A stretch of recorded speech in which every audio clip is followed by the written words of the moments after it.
예, 국민의힘 전당대회가 이제 사흘 앞으로 다가오면서 당권 경쟁이 점점 더 뜨거워지고 있습니다. 저희가 당대표 레이스에 나선 주자들을 만나보는 시간을 준비했습니다. 네, 오늘 첫 순서로 안철수 후보 만나보도록 할 텐데요. 후보님 잘 들리십니까? 네, 안녕하셨습니까? 예, 안녕하십니까. 저희가 첫 질문으로 지난 광복절 경축식에서 있었던 이야기를 좀 드려보겠습니다. 경축사 도중에 이제 조국 전 조국혁신당 대표 또 윤미향 전 의원에 대한 사면 반대라고 적힌 현수막을 들으셨잖아요. 관련해서 지금 민주당에서는 정치쇼를 벌였다라고 비판을 하고 있는데 어떤 취지셨는지를 좀 들어보겠습니다. 광복 80주년이라는 게 얼마나 자랑스러운 날입니까? 그런데 하필이면 바로 그날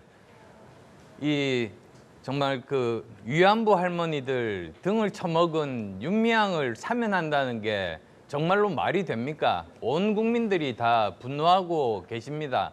그래서 저는 국회의원의 한 사람으로서 국민들의 생각을 대변할 그런 또 의무도 있습니다. 그래서 그날 이제 그 현수막을 들고 대통령 연설하는 내내 30분 동안 그 현수막을 들고 있었습니다. 예, 후보께서 가지고 계셨던 의중에 대해서 들어봤고요. 그리고 앞서 두 차례 TV 토론회가 이루어졌고 이제 오늘 오후에 마지막 TV 토론회가 있습니다. 그런데 일각에서는 이 토론회가 당의 비전에 대한 얘기들보다 아직도 비상계엄이나 아니면 윤석열 전 대통령의 탄핵과 관련한 후보들 간의 이견만 보이고 있다라는 지적들이 있습니다. 직접 이제 토론회를 경험하셨을 텐데 그동안의 토론회 어떠셨고 또 어떻게 평가하시는지 이어서 듣겠습니다. 예, 여러 가지 말씀이 있습니다만 저는 가장 중요한 것이 이번 기회에 당의 노선, 그러니까 당의 정체성을 제대로 바로잡는 것이 중요하다고 생각합니다. 그중에서 정말로 필요한 것이 이 비상계엄과의 절연입니다. 이미 헌법재판소에서 8대0 만장일치로 이것이 헌법에 불합치하다는 판결이 났지 않습니까?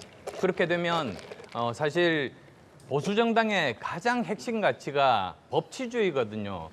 그렇게 헌법재판소에서 나온 그 판결을 그대로 따르는 것이 법치주의입니다. 그래서 저는 이번 기회에 그것을 해야 된다. 만약에 그러지 않고 그냥 일부의 분들이 주장하는 것처럼 모두들 다 모이기만 하면 된다. 이렇게 해서 이런 이 계엄에 대해서 옹호하는 사람들까지 이렇게 품으려고 하다 보면 내부에서 이 갈등이 해소가 안 되고 오히려 계속 싸움만 벌어지고 이 정말 대략 4% 정도 해당되는 사람들을 포용하려고 했다가는 절반 이상의 합리적인 보수 세력이 떠나버려서 우리 당은 더 쪼그라듭니다. 그래서 이 문제를 저는 해결해야 된다 이렇게 생각합니다. 그러니까 비상계엄의 절연이 오히려 이제 갈등을 확실하게 좀 해소할 수 있다라는 말씀이신데 이 전당대회에서 근데 이번에 이제 당원 투표가 80%가 반영이 되기 때문에 이른바 이제 탄핵 찬성파 후보들에게 조금 불리한 게 아니냐 이런 관측들도 사실은 좀 있고요. 그렇기 때문에 이제 조경태 후보 같은 경우에도 후보님께 이제 단일화를 하자고 이제 제안을 했던 것으로 보이는데 이 제안에 대해서 사실 굉장히 많은 이제 시선들이 있습니다. 개인적으로 좀 어떻게 지금 생각하고 계시는지 듣겠습니다. 네, 특히 이제 당대표 후보는 결선 투표가 있습니다. 예. 그래서 결선 투표라는 게 있는 상태에서 어떤 단일화 이런 이야기들은 사실은 나오는 것이 굉장히 드문 일, 어쩌면 저는 거의 처음 들어보는 그런 일입니다. 오히려 저는 이 유권자분들께서 그러니까 당원 80%, 국민 20%니까요. 당원과 국민들께서 현명하게 그렇게 판단을 내셔가지고 만약에 이 후보의 말이 맞다고 생각하면 그 후보에게 표로서 단일화를 만들어 주실 거라고 저는 그렇게 생각합니다. 예, 그러니까 말씀해 주신 부분을 들어보면 단일화 관련된 이야기가 지금 나오는 것은 시기상조다라고 해석을 해볼 수 있을 것 같습니다. 이어서 좀 질문을 드려보도록 할 텐데 지금 김건희 특검에서 지난주에 이어서 이번 주에도 이제 당사 압수수색 집행을 시도를 하고 있습니다. 이런 특검의 수사에 당이 어떻게 대처를 해야 할지 개인적으로 어떤 생각 가지고 계시는지 여쭤보겠습니다. 예, 특검에 대해서는 가장 중요한 원칙은 지금 최대 170일로 돼 있는 특검이 연장이 되면 안 된다. 거기에 저는 모든 그 당력을 집중을 해야 된다고 봅니다. 왜 그러냐면 이것이 범죄 수사에 대해서는 협조를 하고 대신에 이것이 야당 탄압에 해당되는 그런 부분 같으면 이번에 500만 당원들 그 명부를 내라는 건 사실은 정말 말이 안 되는 그런 일이거든요. 예. 그러니까 이런 것에 대해서는 국민들이 납득할 수 있게 거기에 대해서는 강력하게 반대를 한다 보면 국민들의 민심을 살 수가 있습니다. 그래서 도저히 170일이 지난 이후에도 뭐 수사가 미진하다고 더 이렇게 연장하는 일은 없을 거라고 저는 그렇게 믿고요. 만에 하나 이렇게 170일이 더 연장이 되게 되면 내년 지방선거에 막대한 영향을 미칩니다.